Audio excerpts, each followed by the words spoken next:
Hello Zebras, welcome back to LHS Live. I'm your host, Davis Brandy. In this episode, we will explain the new schedule, shed light on the zoo, and some fun with the crew.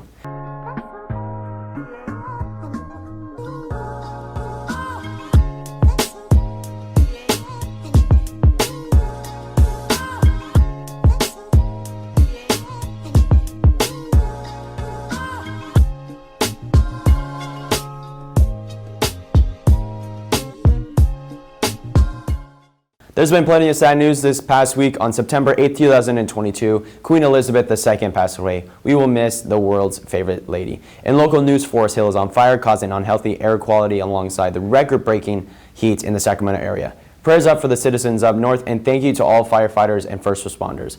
A new school year means a new schedule. We spoke with Miss Aladdin to learn more about intervention. Hi everybody, my name is Mrs. Aladdin. I'm the proud principal here at Lincoln High School, and I heard some people had some questions about why we have an 8:30 start time.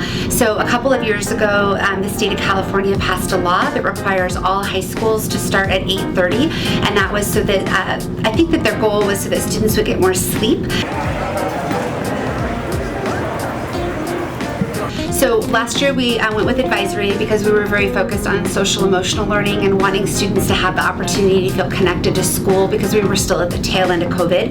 But then last spring we did some surveys of both of our students and our staff, and the feedback was overwhelming that advisory wasn't a particularly helpful tool. Students really didn't value it, and neither did staff. And so we decided that rather than use that instructional time for that purpose, that we needed to really revisit what we should use it for. So we thought about all the things people wanted, that students wanted, that staff wanted. We thought about instructional minutes and decided to build this strategy called intervention, that we wanted all kids to see all of their teachers for a little bit more time every single week. And so we built this structure. In terms of what students should be doing in intervention, the goal is that they are getting time to do homework, to get caught up on assignments, to make up work, to work on group projects, and to get help from their teachers. We also, long-term, want to be sure that students that aren't successful in class, whose grades are lower than they should be, are getting some one-on-one support from their teachers during that intervention time. It's a great day to be a zebra. Awesome. Thank you, Ms. Aladdin. You're welcome. And now it's time for sports with Jamal Bernal. Hi, I'm Jamal Bernal, bringing you the second report. Starting off with football, varsity had a close game that didn't go in their favor. They lost to Roseville 40-37. For volleyball, they lost to Whitney in 3 sets. On Saturday, Cross Country had a meetup in Nevada Union. Football plays Wood Creek, so make sure you guys come for football, while volleyball plays Nevada Union, so make sure you guys get your tickets for those games. Make sure you guys go to the zoo, and here's a little trailer.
To wrap up the show, we went to 12 Bridges High School and asked kids random questions on their thought on culture. I'm Gianni Furia, and I'm here with Manu. All right, I'm here with Grace. And? At City. Emma Dwork. And? Whitaker Cruz. And today we're just going to be asking people their random thoughts on random things. All right, what are your thoughts on fantasy football? I love fantasy football. I've been playing since I was like 12. I love it. It's like awesome. Who'd you pick with your first overall pick this year? I got CMC in the first pick overall. I took Austin Eckler with pick 7. All right. What are your thoughts on Leatherby's? I love it, but like, I love it. I've been there a couple times. The ice cream's pretty good, and the like food is good too. I like it. Perfect. I work there, so like, I'm I just feel saying, like I've seen you. anyone says anything bad, like it's on site. I think they can upgrade the burger game. The food is low-key mid, but I work at Leatherby's, so like, Me personally, No, I would not take that. overheard that. I'm not letting it slide. What are your thoughts on your mother? Love her. Love her. Yeah, I love my mom. I think my mother is a nice lady. My mother is the best. Anyone who knows her, loves her. I love my mom. It's like my best friend, so, you know. It's my mom. Gotta love your mom. Shout out moms. Love your mom too. Shout out my mom. Shout out Stephanie. Shout out moms. All right. Thank you for watching LHS Live, and we'll see you next week. Finally. Cool.